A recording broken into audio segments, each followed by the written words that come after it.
You know, the very fact that Xbox is increasing the Game Pass price is pretty bad, but 50%? And that's after they increase the console and controllers. I mean, Nintendo isn't out of the timeout pin yet on pricing either, don't get me wrong, but 50%? And doesn't this mean you still have to play online on top of that too? At least with the Nintendo Switch online service, you get the classic games and access to online play too. Though, if I had it my way, I would have it be free, but you know, that's just me.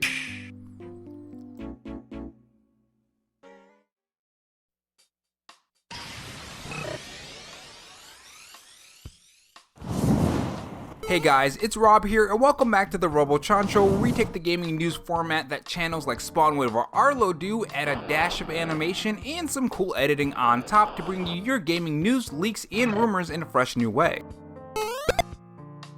In this video, we are going to talk about the latest Nintendo Switch news from games like Mario Galaxy and Galaxy 2's Remaster. It had its day one patch, so there are some details to talk about there. There's a lot to talk about there, but there's also some other Nintendo Switch news for various games as well, so stay tuned. Actually, there's some pretty cool things going on with The Legend of Zelda Tears of the Kingdom when it comes to just little knickknacks that you can buy. I actually found it pretty cool. I kind of want them. If you guys enjoy this video, leave a like. It helps the video reach more viewers when you do. And if you want to follow me on Twitter, my Twitter handle is RoboRob93. Without further delay, let's get on to the topics.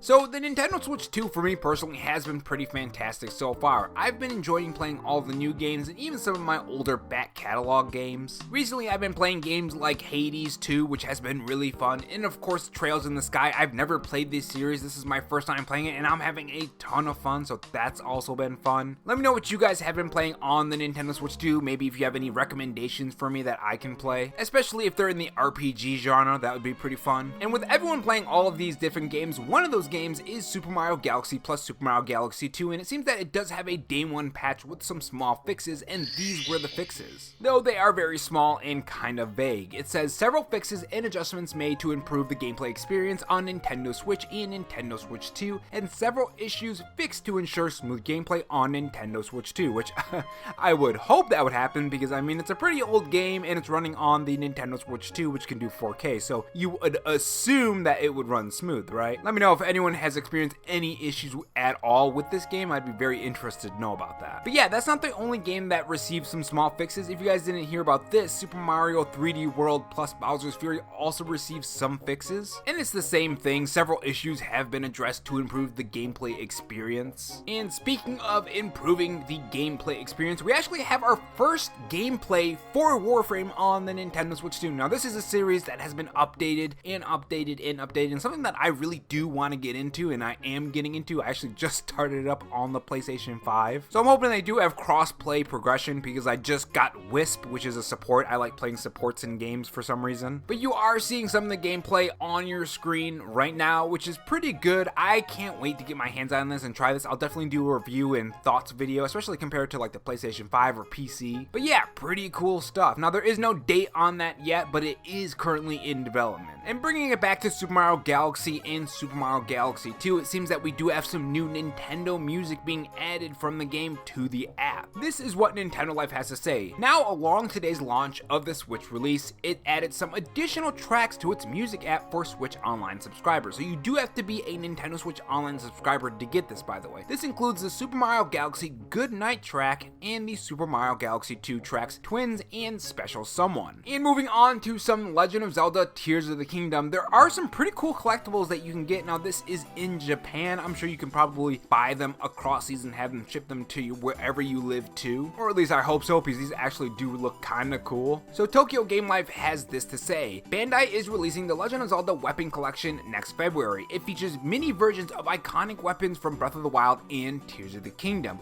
Hopefully they spell collection right before launch. Now you're seeing them on your screen right now and they look pretty fantastic. Now it depends on the price for me personally. If they're overpriced, I probably won't get them, but you know, if they're at a decent price, I'll probably pick them up eventually, you know. They look pretty cool. They would look cool on like a shelf or something. Now for those who do want to pick those up, apparently Nintendo Life does have a link to one of the shops, and the shop is called Hobby Genki. Now the price that they're listed is $26 in US dollars when you convert the yen to US dollars, which honestly isn't that bad because it's not like you only get like the shield or just the sword. You actually get 10 pieces in a box, so it's actually pretty cool, and at least from the picture it does look pretty great or pretty good detail. I don't know why I said great detail. So pretty cool. Honestly, this is definitely something that I would pick up. And moving on to some more news, we have Final Fantasy VII Remake Integrate and why it actually looks pretty great on the Nintendo Switch 2. So according to the director, he says, I believe lighting is a crucial factor in terms of graphic quality and expression in this day and age. And I definitely do agree. Lighting can drastically change your scene, and it can make it a lot better as well. I mean, what's the big thing right now? Ray tracing, which is lighting.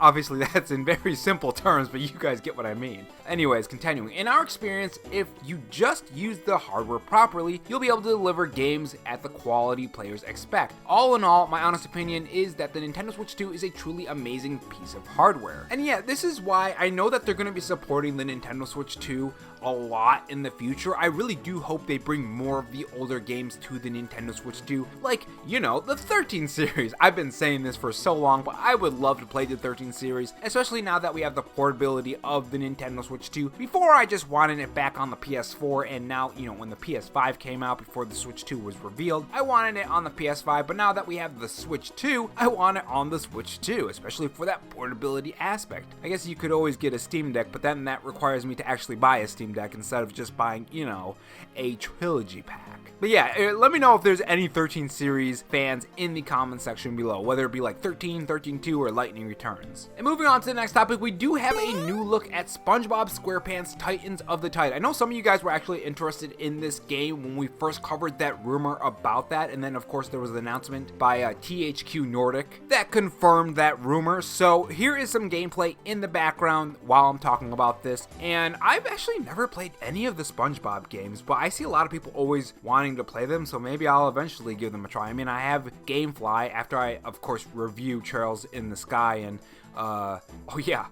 Borderlands 4. I completely forgot I'm renting that. I've just been having more fun with the Switch instead of the PS5. I just completely forgot about Borderlands 4. Jesus, I was having a lot of fun with that too. That's the weird part. But yeah, maybe once I do those, maybe I'll rent those and play my first SpongeBob game, which is kind of weird to think about because you would think I would at least play like one of them sometime in my life. But yeah, that is all the news today.